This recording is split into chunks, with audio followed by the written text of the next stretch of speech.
Il seguente argomento fu da noi trattato in precedenza, ma all'epoca la revisione censoria ci perseguitava. Oggi tenteremo una replica dello stesso, inserendo nuovi spunti che demoliranno la disamina ufficiale. La scelta temporale della pubblicazione di codesto video non è casuale. Vogliamo ricordarvi chi persegue il vero imperialismo a qualsiasi costo. Voi volete metodica? Bene, mettetevi comodi, iniziamo.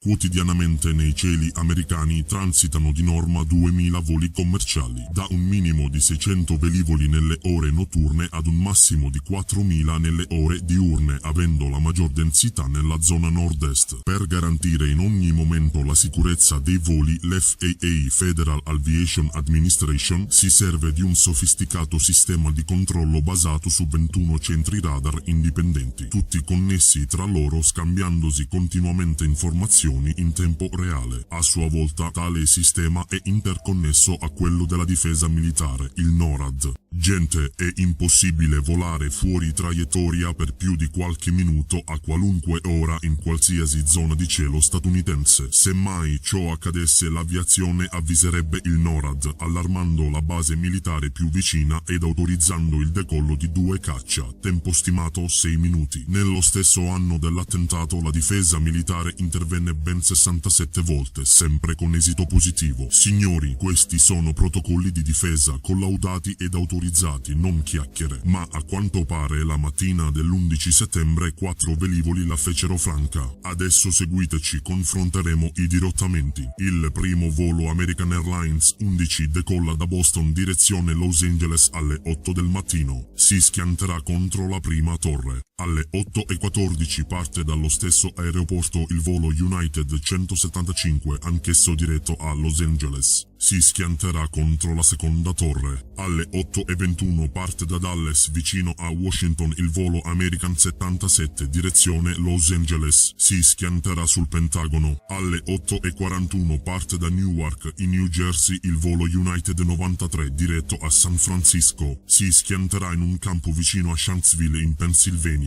Nel frattempo il primo velivolo ha staccato il transponder, che per le torri di controllo significa dirottamento, ed effettua una brusca virata a sinistra. Immediatamente anche il secondo aereo stacca il transponder, vira a sinistra ed affianca il primo aereo direzione New York. Ma mentre quest'ultimo prosegue verso le torri gemelle, il secondo le oltrepassa e continua per almeno 50 miglia in direzione sud. Solo quando il primo aereo colpisce la prima torre, il secondo fa inversione di marcia puntando a sua volta su Manhattan, colpendo così la seconda torre. 15 minuti dopo, sotto l'occhio di tutte le telecamere che già stavano inquadrando la prima torre in fiamme, in quel preciso istante il terzo aereo già in volo sul West Virginia stacca il transponder e inverte la rotta viaggiando indisturbato per quasi 40 minuti, abbattendosi sul Pentagono alle 9:39. A quel punto il quarto aereo, che si trova ai confini dell'Ohio, stacca il transponder, inverte la rotta, viaggia indisturbato per quasi mezz'ora e poi cade nel campo vicino Shanksville. Dal primo dirottamento sono passate quasi 2 ore. Questa è la mappa delle basi militari presso la zona interessata ai dirottamenti di quel giorno. Gente, nessun caccia riuscì ad avvicinarsi ad uno solo dei 4 velivoli dirottati. Qui non si tratta di essere complottisti, questa è pura ricostruzione dei fatti. Chi nega l'evidenza è un idiota o un debunker. Ci teniamo a precisare che tutto il personale di sicurezza coinvolto quella mattina, responsabile delle maxi falle sui protocolli, è stato promosso. Andiamo avanti. Un altro aspetto che rende incomprensibile la strategia degli attentati riguarda proprio gli ultimi 2 velivoli. Sì, perché si sono allontanati di quasi 400 miglia ciascuno dal bersaglio prima di invertire la rotta. Sarebbe come partire da Fiumicino con l'intento di colpire il Colosseo, andando però fino a Milano per poi fare inversione di marcia, rischiando di avere tutti i cacciamilitari alle calcagna. Insomma, una strategia stupida, a meno che gli attentatori sapessero in anticipo di poter scorazzare liberi per quasi 2 ore nei cieli più trafficati, più osservati del mondo. Inoltre, ciascun aereo invertiva la rotta subito dopo che il precedente colpiva il suo bersaglio. Domanda da un milionario. ribellione. I dirottatori come hanno scelto il momento esatto in cui entrare in azione senza una regia esterna che potesse coordinarli in tempo reale? Di certo non potevano comunicare da un velivolo all'altro e anche se si fossero messi d'accordo prima, 2 voli dei 4 decollarono con molto ritardo sull'orario previsto. During the time that the airplane coming in to the Pentagon, there was a young man who would come in and say to the vice president, the plane is 50 miles out, the plane is 30 miles out. And when it got down to the plane is 10 miles out, the young man also said to the vice president, do the orders still stand? And the vice president turned and whipped his neck around and said, of course the orders still stand. Have you heard anything to the contrary? The flight you're referring to is the flight that came into the Pentagon. Analizziamo ora lo schianto sul Pentagono. La versione 11 settembre non regge. Sappiate che il Pentagono è cinto da un sistema di videosorveglianza che copre ogni minimo angolo della zona di giorno e di notte. Inoltre le telecamere del vicino svincolo autostradale inquadrano ininterrottamente lo spazio aereo antistante il Pentagono stesso. Persino le telecamere dell'hotel Sheraton puntano verso il Pentagono. Ergo qualunque cosa lo abbia colpito deve per forza essere stata ripresa, ma stranamente tutti i filmati in questione furono requisiti in tempo zero dall'FBI. Come mai? Ci viene mostrato fino alla nausea l'impatto del secondo aereo sulle torri gemelle, mentre per il Pentagono ci viene mostrato l'unico filmato in cui non si vede un cazzo. Ragioniamo. Una volta allineato, l'aereo aveva davanti a sé lo svincolo autostradale a forma di quadrifoglio che dista dalla facciata del Pentagono 500 metri, ma invece di puntare comodamente verso la zona centrale dell'edificio, il pilota sceglieva a quel punto di abbassarsi pericolosamente a livello del suolo, coprendo così gli ultimi 500 metri a volo radente, viaggiando alla massima velocità e tranciando nel frattempo lungo il percorso svariati pali della luce. Oltre che assolutamente illogica, questa manovra è stata giudicata praticamente impossibile da piloti di linea ben più esperti del dirottatore. 800 e passa chilometri all'ora. Di fronte a quali difficoltà si troverebbe? Qui c'è una strada, glielo ricordo. La prima difficoltà sarebbe quella di volare attaccato a terra. Lo so per esperienza diretta, avendo fatto volo militare a bassa quota.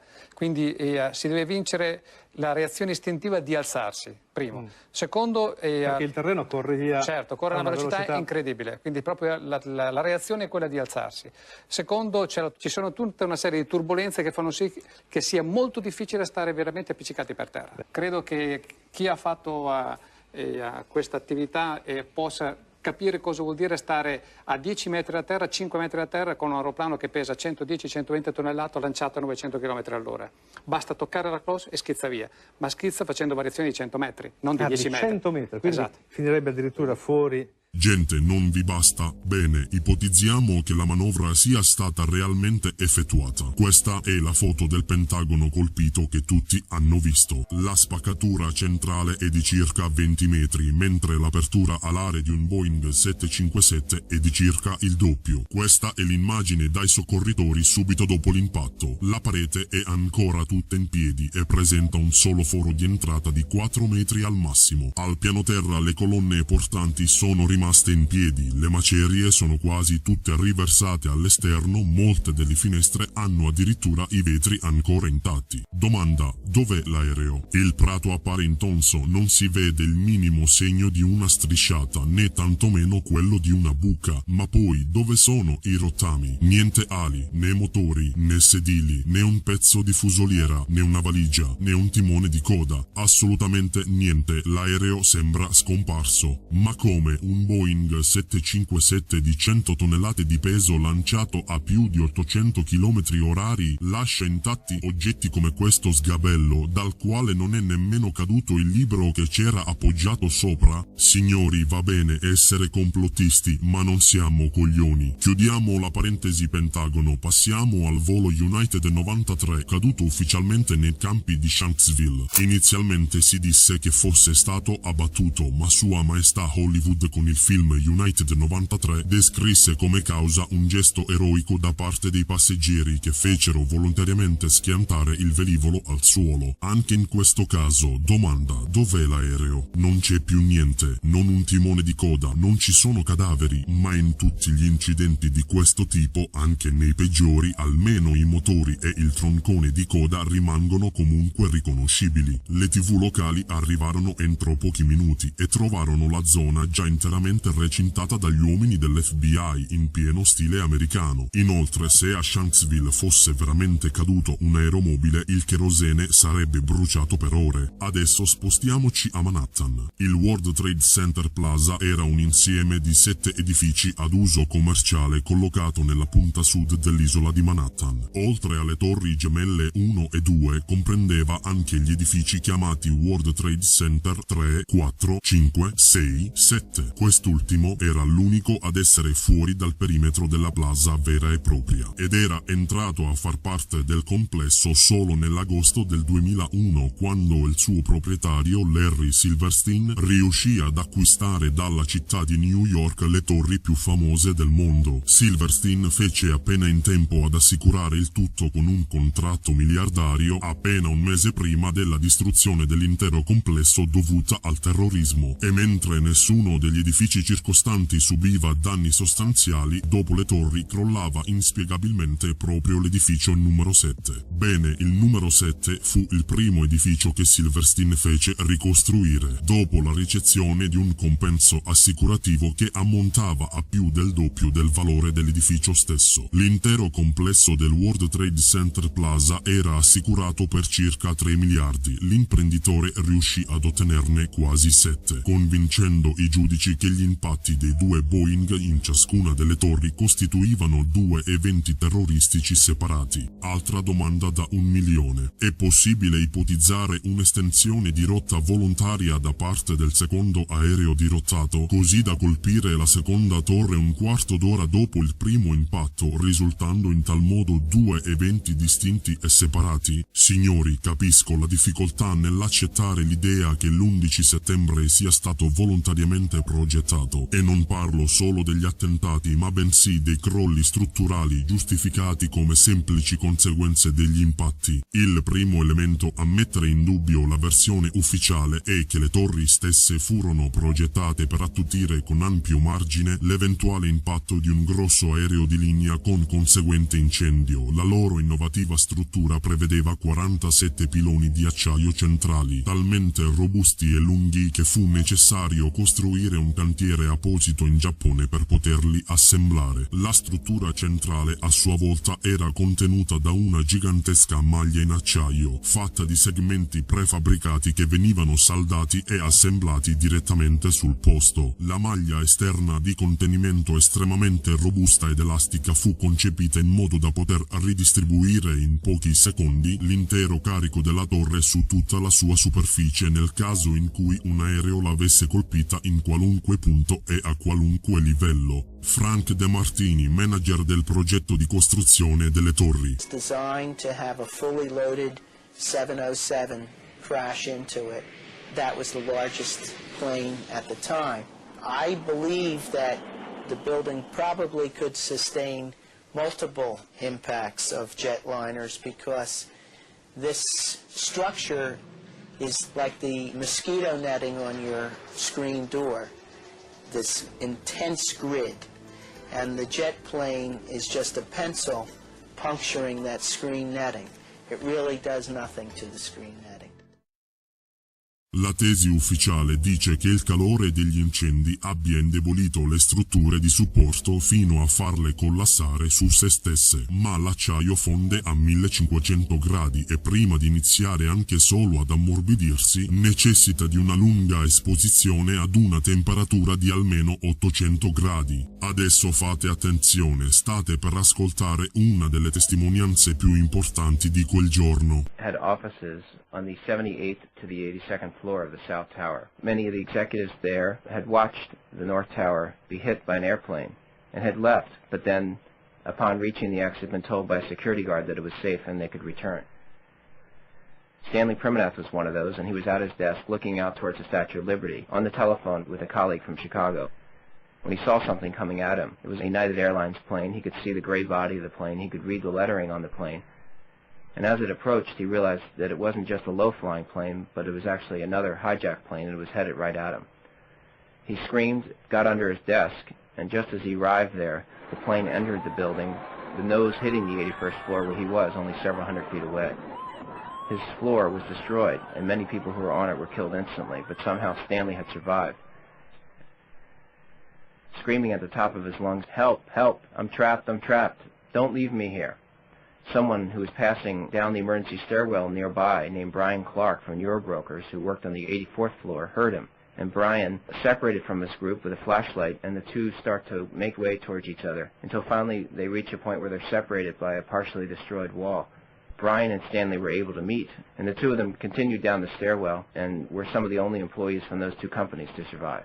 Praticamente la scala A, quella non colpita, era rimasta praticabile, ed è proprio attraverso quella che molte persone rimaste intrappolate ai piani superiori riuscirono a salvarsi. Ciò significa che la temperatura non ha mai raggiunto gli 800 gradi necessari anche solo ad ammorbidire i poderosi piloni d'acciaio delle torri. Una conferma ci arriva da questa immagine termografica scattata mentre la torre sud era in fiamme. La foto risale alle 9:18, un quarto d'ora dopo l'impatto, eppure la temperatura non supera mai i 100 gradi. Ci vuole ben altro per fondere le strutture portanti, ergo i crolli non sono stati causati dalle fiamme. Ambedue gli incendi si sono consumati molto rapidamente, come lo denota il fumo che era già diventato nero molto prima che le torri crollassero. Quasi tutte le vittime infatti sono morte soffocate dal fumo o per i traumi riportati. Tutti quelli che invece sopravvissero al di sopra degli incendi poi persero la vita nel successivo crollo delle torri mentre erano in attesa di soccorso.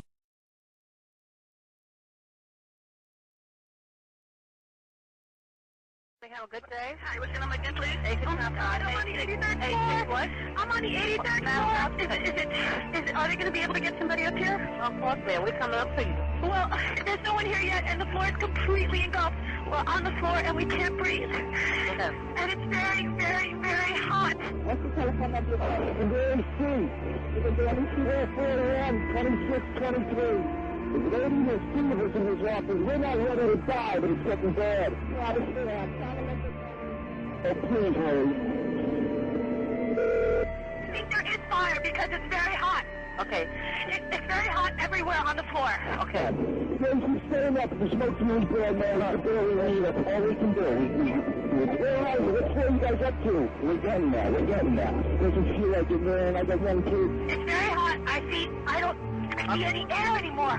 Okay. All I see is smoke. Okay, good. I'm tired, aren't I? No. We're going to think positive now. I'm tired. Savannah, you have to be in green now. Can't see. It's so hot. I'm burning up. Help! Help! Hello? Hello? Hello, ma'am? Help! What the hell happened? Oh my God. Oh God!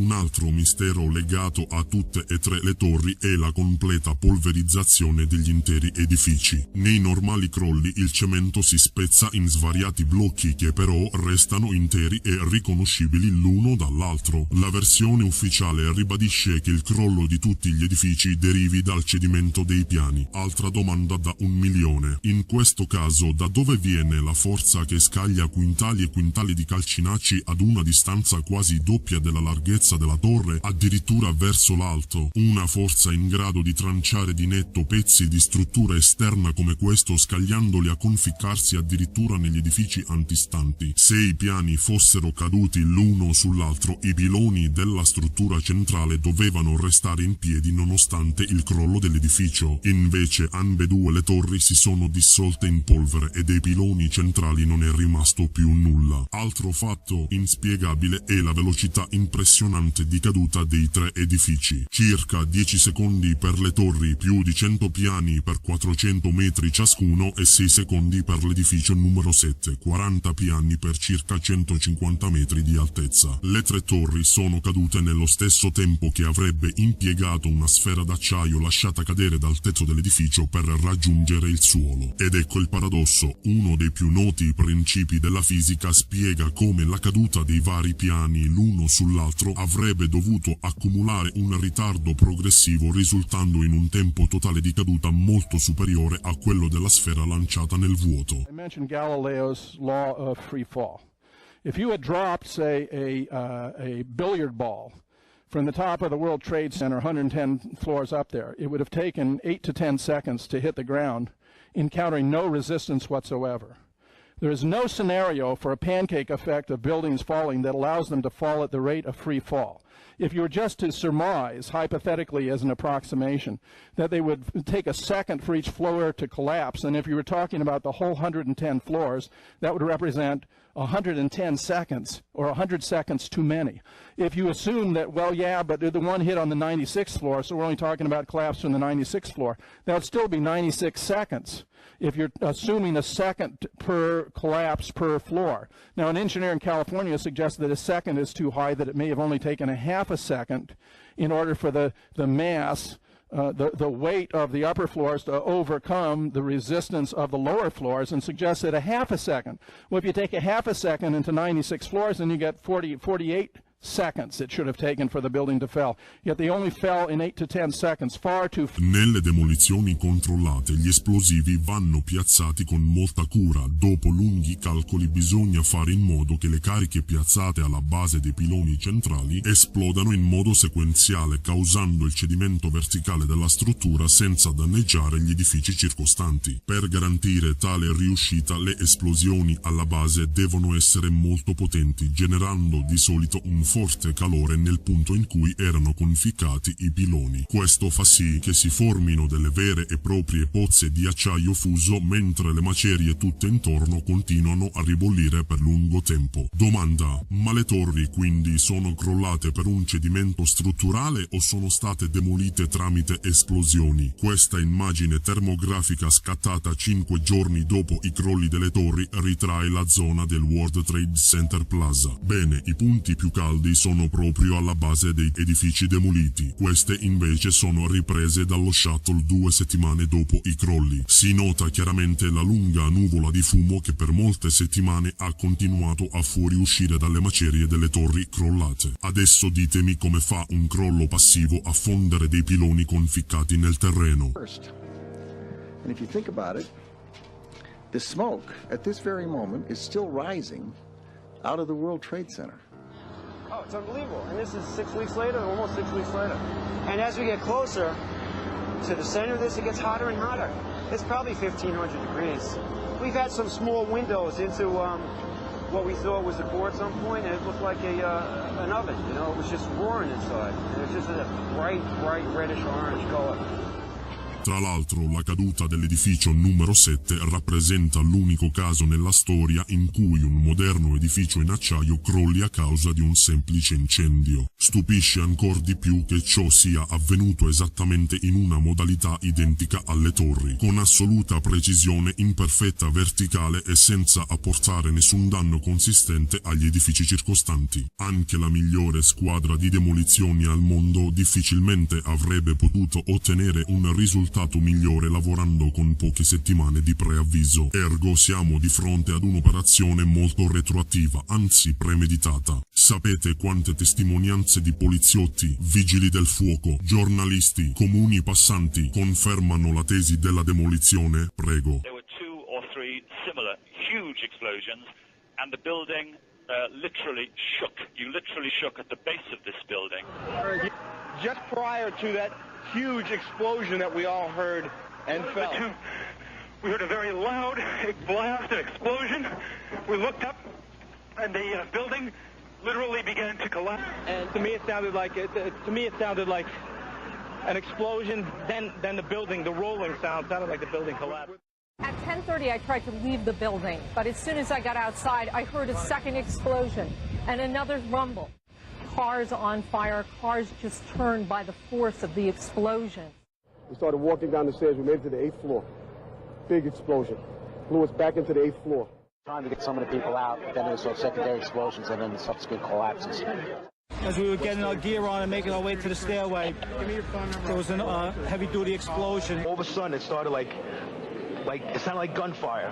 You know, bang, bang, bang, bang, bang, and then all of a sudden, 3 big explosions. Non vi basta? Credete davvero che si tratti di isteria collettiva? Insomma, sono tutti pazzi? Adesso guardate con attenzione.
Gente, dovete svegliarvi. I social media sono il braccio armato della manipolazione mediatica. Dovete ribaltarne l'utilizzo. Contrastate la menzogna con la controinformazione. Non c'è molto tempo. Il video termina qui. A seguire altri contenuti extra riguardo l'11 settembre. Tenete bene a mente, la verità è il prodotto del tempo. E ricordate, Natus domina. What happened after those planes took off? And I think you feel this way too. Do you want to talk about that?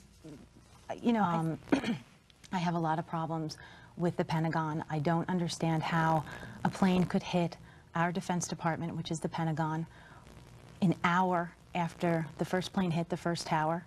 I don't understand how that is possible. I'm a reasonable person, but when you look at the fact that we spend $500 billion on national defense, and you're telling me that a plane is able to hit our Pentagon, our Defense Department, an hour after the first tower was hit, there are procedures and protocols in place in this nation that are to be followed when transponders are disconnected, and they were not followed. Routine communication between ground control and the plane occurred at 8:13 a.m.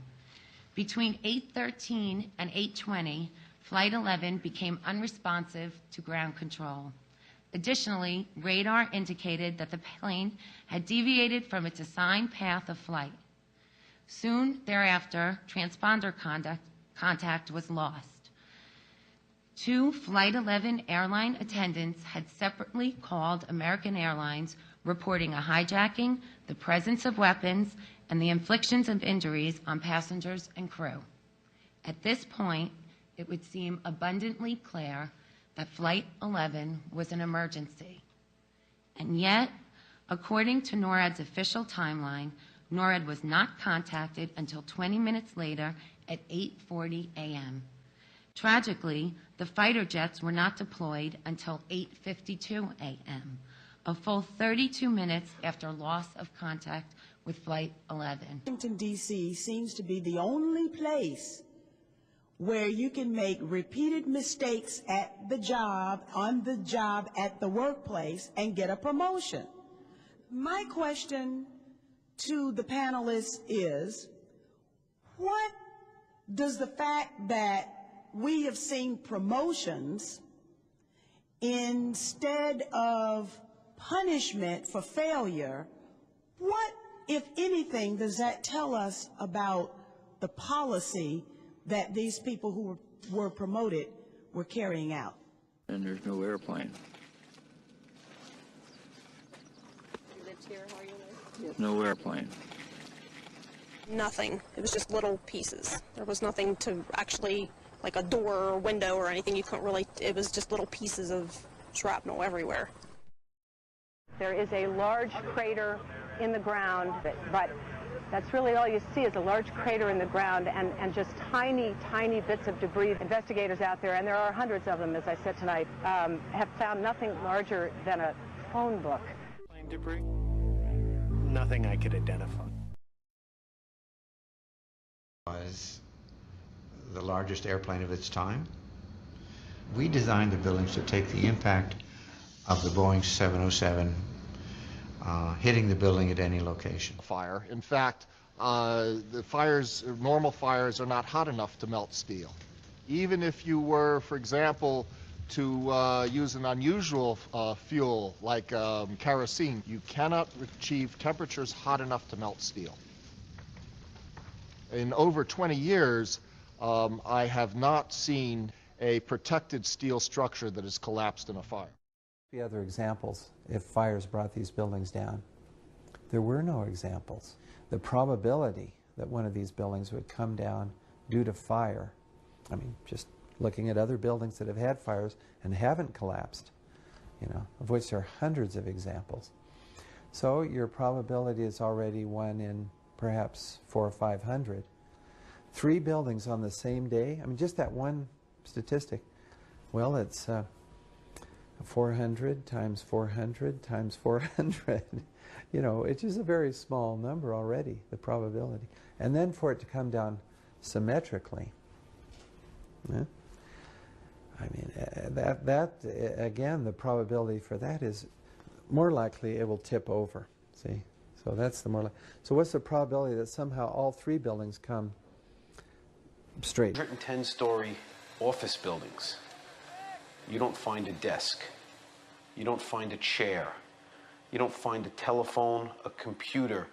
The biggest piece of a telephone I found was half of the keypad, and it was about this big. The building collapsed to dust. It collapsed straight down and at virtually free fall speed, as in controlled demolitions. And then the rubble smoldered for months afterwards. With regard to the Twin Towers in particular, many people in the building said that they felt or heard explosions. Virtually all the concrete of these enormous structures was pulverized into very fine dust. Try this. Get a piece of concrete and drop it a little over 1,000 feet and see if it pulverizes into very fine dust. It won't happen. Much of this dust, along with steel and aluminum, was blown out horizontally from the buildings several hundred feet. And pools of molten steel were found beneath the rubble. These and even more effects point to the existence of very powerful, precisely placed explosives. In any case, when we look at all these features of the collapses, the idea that they could have been caused by the impact of the airplanes plus the resulting fires is ridiculous. This is even clearer with regard to building number 7, which wasn't hit by any airplane, and yet it came down about 5:30 that afternoon. Its collapse remains so impossible to explain, except as controlled demolition, that the 9/11 Commission report did not even mention it, as if the collapse of a 47-story building was not worthy of comment. I got an eyewitness who said there was an explosion on floor 7-8. 7-8. We've just had another explosion. Warren Street because of the secondary explosion. We've got numerous people covered with dust from the secondary explosion. And we got another explosion on the tower, 1013. 1013, Airport 2 has had a major explosion and what appears to be a complete collapse surrounding the entire area. Who's involved in the secondary explosion at Tower 1? Moments ago, I spoke to the chief of safety for the New York City Fire Department. He received word of the possibility of a secondary device, that is another bomb going off, but he said that there was another explosion which took place, and then an hour after the first hit here, there was another explosion that took place. He thinks that there were actually devices that were planted in the building. We are continuing to hear